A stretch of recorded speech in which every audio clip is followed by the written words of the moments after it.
Video में हम discuss करेंगे यूपी ट्रिपल एस सी जो मैथ का जो हमारा सेशन है उसमें 25 क्वेश्चन आते हैं।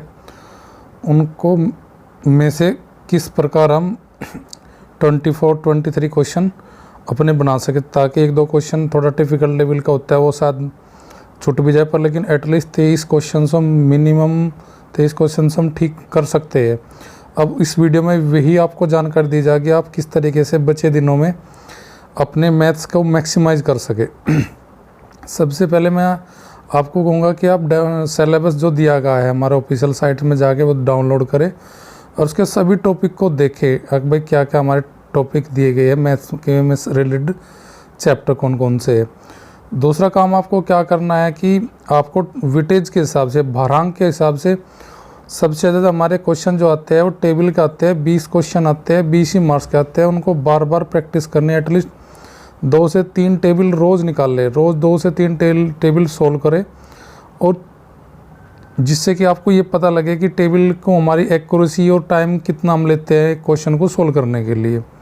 एक टेबल में हमारे 5 क्वेश्चन दिए जाते हैं, एक टेबल दे के अब क्वेश्चन प्रयास करें कि 5 से 7 मिनट में एक टेबल को हम फिनिश कर लें। दूसरा हमारा ये है कि आप इसमें सबसे पहले अपना बेसिक जैसे गुणा, जोड़, घटा, भाग, वर्गमूल, घनमूल इनको अच्छा रखें। इनमें कोई भी क्वेश्चन ऐसा अब आपकी गुणा या भाग से के कारण आपका गलत हो जाए वो बहुत बड़ी मिस्टेक मानी जाती है मैथ्स के लिए। तीसरा, आप जो भी आप मैथ्स के चैप्टर पढ़ रहे हैं उनका शॉर्ट ट्रिक्स और बेसिक दोनों से ही सीखें, क्योंकि वहाँ पे सारे क्वेश्चन ट्रिक से भी नहीं बनते और बेसिक भी आते हैं। हमारे क्वेश्चन जो बेसिक आते हैं उनसे ही आपकी मेरिट थोड़ी बढ़ेगी, आपका परसेंटाइल बढ़िया बनेगा। क्योंकि हल्का कोई पेपर नहीं आता पेट का हमारा मैथ्स वाले सेशन में। थोड़ा अच्छी मेहनत करने के बाद ही हमें उसमें अच्छे मार्क्स मिल सकते हैं। अगर अब आप बच्चे जितने भी दिन हैं हमारे पास, आज जैसे हमारा 20 अगस्त हो गया तो 11 दिन ही है, 6, 17, 18 दिन हमारे पास बचे एग्ज़ाम के। तो प्रैक्टिस करें डेली का जितना हो सके। टेबल, ग्राफ, सारणी, तालिका इनके क्वेश्चन ज़्यादा लगाए मोस्टली। उसके बाद आपको थोड़ा ये कि जो हमारे फार्मूलेज है, जो से भाई मैथ्स में 2D 3D वाले है, साधारण ब्याज, चक्रवृद्धि ब्याज, जो भी चैप्टर दिए गए उनके 3 से 4 पेज में 4 शीट में आप जाके अपने नोट डाउन कर ले, ताकि उन्हें बार बार डेली 5 से 7 मिनट रिवाइज करें और जाके ताकि वे एग्जाम आए हमारे बिल्कुल कंठस्थ हो जाए।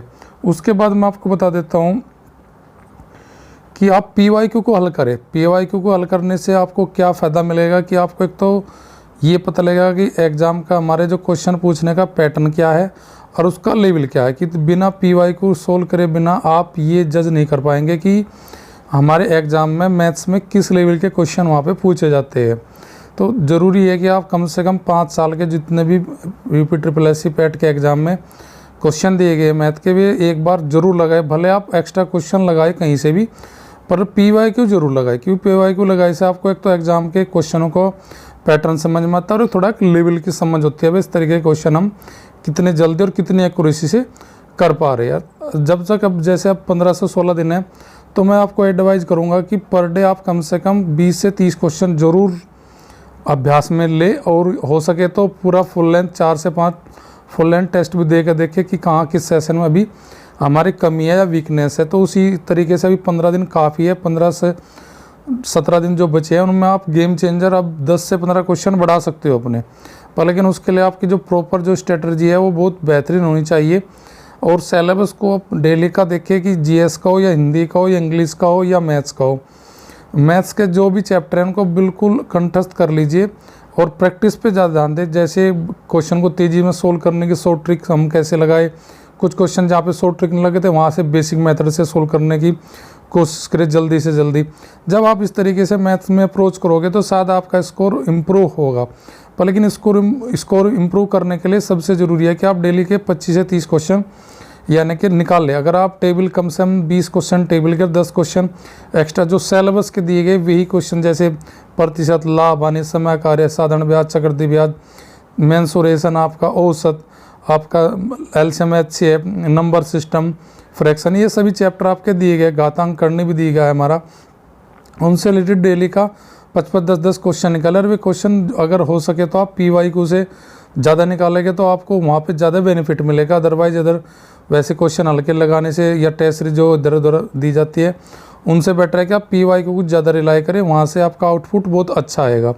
और लास्ट में आपको मैं ये कहना चाहूँगा कि मैथ्स के लिए आपको थोड़ा अपना कूल डाउन रखना चाहिए माइंड को, जहाँ पे जाके थोड़ा पैनिक नहीं होना चाहिए कि भाई मैथ्स के क्वेश्चन कोई डिफ़िकल्ट आ रहा, अगर वो नहीं बन पा रहा तो 1 मिनट के अंदर या 1.5 मिनट के छोड़ के जंप करके अगले क्वेश्चन पकड़े। क्या पता ऐसा हो सकता है कि आप एक क्वेश्चन जो काफ़ी टाइम टेकिंग है 5 से 6 मिनट लेता है, उससे बेटर है कि आप 5 मिनट में 5 क्वेश्चन बना लीजिए। तो वहाँ पे अपने ईगो को नहीं लेना कि भाई ये क्वेश्चन मुझसे क्यों नहीं बन रहा, मैं इसको निकालने के बाद ही पहले दूसरे क्वेश्चन करूँगा। तो सबसे पहले आप ईजी क्वेश्चन जो मैथ्स में दिए गए उनको कम से कम निकाल लीजिए। जैसे 25 क्वेश्चन है तो मैं कहता हूँ उसमें 12 से 13 क्वेश्चन ऐसे होते हैं जो विदिन 30 सेकंड या 40 सेकंड में आप बना लोगे। बाकी 8 से 10 क्वेश्चन ऐसे रहते हैं जो थोड़ा टाइम टेकिंग होते हैं, उनको थोड़ा स्मार्टली थोड़ा टाइम दे के थोड़ा सा कूल डाउन अच्छी तरीके से, उनकी लैंग्वेज भी थोड़ी UPSSC के जो एग्ज़ाम होते हैं उनके क्वेश्चनों की एग्ज़ाम की लैंग्वेज भी थोड़ा सा डिफ़िकल्ट होती है, जो एकदम फर्स्ट टाइम पढ़ने से समझ में नहीं आता। तो बार बार क्वेश्चन को पढ़े और समझे कि क्वेश्चन में हमें क्या पूछा गया, क्या दिया गया। तो थोड़ा वहाँ पे कूल हेड भी रहना ज़रूरी है, क्योंकि एग्ज़ाम में अगर थोड़ा कूल हेड होगे तो आप चीज़ों को सिली मिस्टेक से बच जाएंगे। और लास्ट मेरे लिए आपके लिए जो रहेगा वो सबसे ज़रूरी रहेगा कि आप निरंतर टच में रहिए। मतलब मैथ्स में आपके रीजनिंग के 30 क्वेश्चन, मैथ रीजनिंग के 30 क्वेश्चन, 15 हिंदी के, इन 45 क्वेश्चनों पर 5 हमारे इंग्लिश के, इन 50 क्वेश्चन पर आप ज़्यादा फोकस करें।